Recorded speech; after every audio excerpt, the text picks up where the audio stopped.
Zionism versus Bolshevism. A struggle for the soul of the Jewish people. Winston Churchill. 1920. Some people like Jews and some do not, but no thoughtful man can doubt the fact that they are beyond all question the most formidable and the most remarkable race which has ever appeared in the world. Disraeli, the Jew Prime Minister of England, and leader of the Conservative Party, who was always true to his race and proud of his origin, said on a well-known occasion, "The Lord deals with the nations as the nations deal with the Jews." Certainly when we look at the miserable state of Russia, where of all countries in the world the Jews were the most cruelly treated, and contrast it with the fortunes of our own country, which seems to have been so providentially preserved amid the awful perils of these times, we must admit that nothing that has since happened in the history of the world has falsified the truth of Disraeli's confident assertion. Good and bad Jews. The conflict between good and evil which proceeds unceasingly in the breast of man nowhere reaches such an intensity as in the Jewish race. The dual nature of mankind is nowhere more strongly or more terribly exemplified. We owe to the Jews in the Christian revelation a system of ethics which, even if it were entirely separated from the supernatural, would be incomparably the most precious possession of mankind, worth in fact the fruits of all other wisdom and learning put together. On that system and by that faith there has been built out of the wreck of the Roman Empire the whole of our existing civilization. And it may well be that this same astounding race may at the present time be in the actual process of producing another system of morals and philosophy, as malevolent as Christianity was benevolent, which, if not arrested, would shatter irretrievably all that Christianity has rendered possible. It would almost seem as if the gospel of Christ and the gospel of Antichrist were destined to originate among the same people, and that this mystic and mysterious race had been chosen for the supreme manifestations, both of the divine and the diabolical. National Jews. There can be no greater mistake than to attribute to each individual a recognizable share in the qualities which make up the national character. There are all sorts of men, good, bad and, for the most part, indifferent, in every country, and in every race. Nothing is more wrong than to deny to an individual, on account of race or origin, his right to be judged on his personal merits and conduct. In a people of peculiar genius like the Jews, contrasts are more vivid, the extremes are more widely separated, the resulting consequences are more decisive. At the present fateful period there are three main lines of political conception among the Jews, two of which are helpful and hopeful in a very high degree to humanity, and the third absolutely destructive. First there are the Jews who, dwelling in every country throughout the world, identify themselves with that country, enter into its national life, and, while adhering faithfully to their own religion, regard themselves as citizens in the fullest sense of the state which has received them. Such a Jew living in England would say, "I am an Englishman practicing the Jewish faith." This is a worthy conception, and useful in the highest degree. We in Great Britain well know that during the great struggle the influence of what may be called the national Jews in many lands was cast preponderatingly on the side of the Allies. And in our own army Jewish soldiers have played a most distinguished part, some rising to the command of armies, others winning the Victoria Cross for valor. The national Russian Jews, in spite of the disabilities under which they have suffered, have managed to play an honorable and useful part in the national life even of Russia. As bankers and industrialists they have strenuously promoted the development of Russia's economic resources, and they were foremost in the creation of those remarkable organizations, the Russian cooperative societies. In politics their support has been given, for the most part, to liberal and progressive movements, and they have been among the staunchest upholders of friendship with France and Great Britain. International Jews. In violent opposition to all this sphere of Jewish effort rise the schemes of the international Jews. The adherents of this sinister confederacy are mostly men reared up among the unhappy populations of countries where Jews are persecuted on account of their race. Most, if not all, of them have forsaken the faith of their forefathers, and divorced from their minds all spiritual hopes of the next world. This movement among the Jews is not new. From the days of Spartacus Weishaupt to those of Karl Marx, and down to Trotsky, Russia, Bela Kun, Hungary, Rosa Luxemburg, Germany, and Emma Goldman, United States, this worldwide conspiracy for the overthrow of civilization and for the reconstitution of society on the basis of arrested development, of envious malevolence, and impossible equality, has been steadily growing. It played, as a modern writer, Mrs. Webster, has so ably shown, a definitely recognizable part in the tragedy of the French Revolution. It has been the mainspring of every subversive movement during the 19th century, and now at last this band of extraordinary personalities from the underworld of the great cities of Europe and America have gripped the Russian people by the hair of their heads and have become practically the undisputed masters of that enormous empire. Terrorist Jews.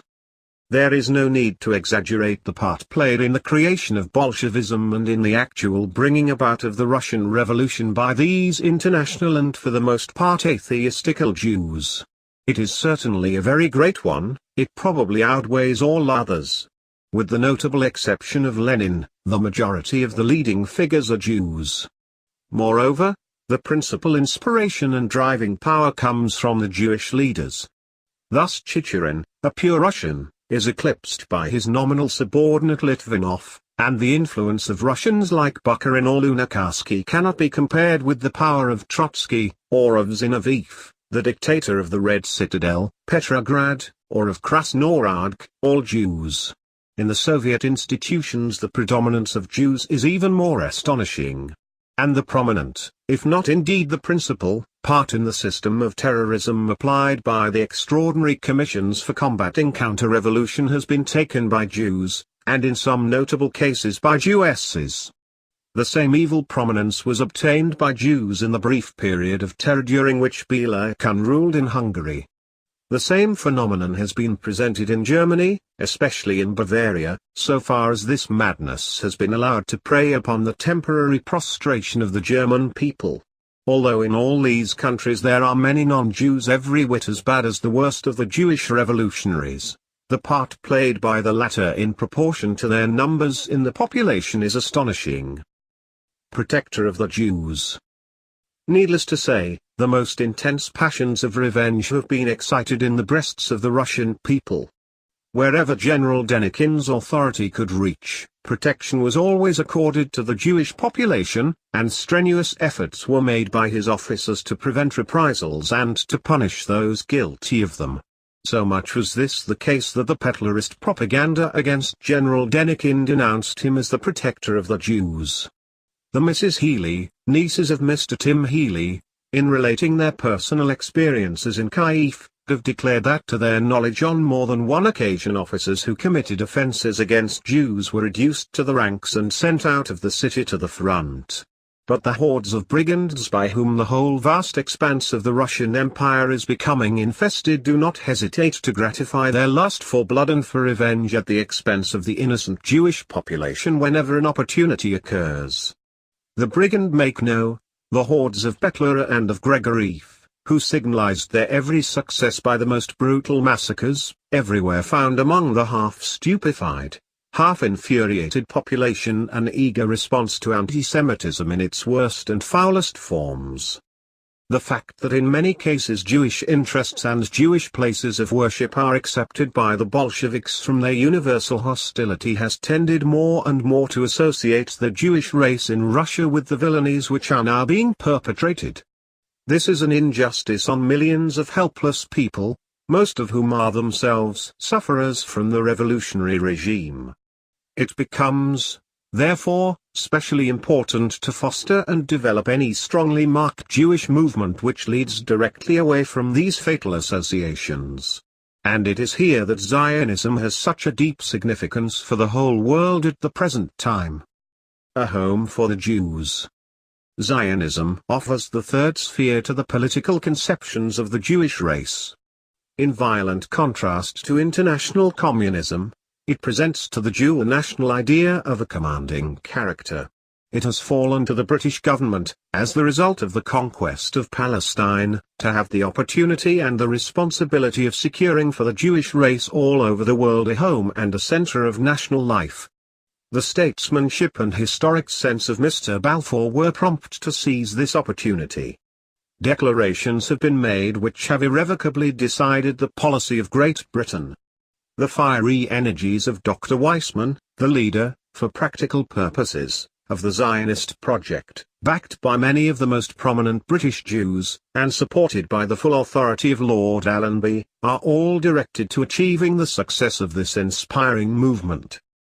Of course, Palestine is far too small to accommodate more than a fraction of the Jewish race, nor do the majority of national Jews wish to go there.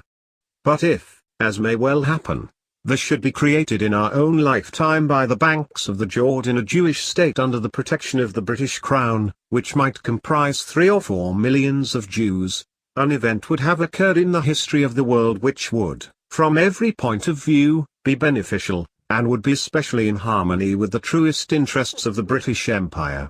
Zionism has already become a factor in the political convulsions of Russia, as a powerful competing influence in Bolshevik circles with the international communistic system. Nothing could be more significant than the fury with which Trotsky has attacked the Zionists generally, and Dr. Weizmann in particular. The cruel penetration of his mind leaves him in no doubt that his schemes of a worldwide communistic state under Jewish domination are directly thwarted and hindered by this new ideal, which directs the energies and the hopes of Jews in every land towards a simpler, a truer, and a far more attainable goal. The struggle which is now beginning between their Zionist and Bolshevik Jews is little less than a struggle for the soul of the Jewish people. Duty of loyal Jews. It is particularly important in these circumstances that the national Jews in every country who are loyal to the land of their adoption should come forward on every occasion, as many of them in England have already done, and take a prominent part in every measure for combating the Bolshevik conspiracy. In this way they will be able to vindicate the honor of the Jewish name and make it clear to all the world that the Bolshevik movement is not a Jewish movement, but is repudiated vehemently by the great mass of the Jewish race. But a negative resistance to Bolshevism in any field is not enough. Positive and practicable alternatives are needed in the moral as well as in the social sphere, and in building up with the utmost possible rapidity a Jewish national center in Palestine which may become not only a refuge to the oppressed from the unhappy lands of Central Europe, but which will also be a symbol of Jewish unity and the temple of Jewish glory, a task is presented on which many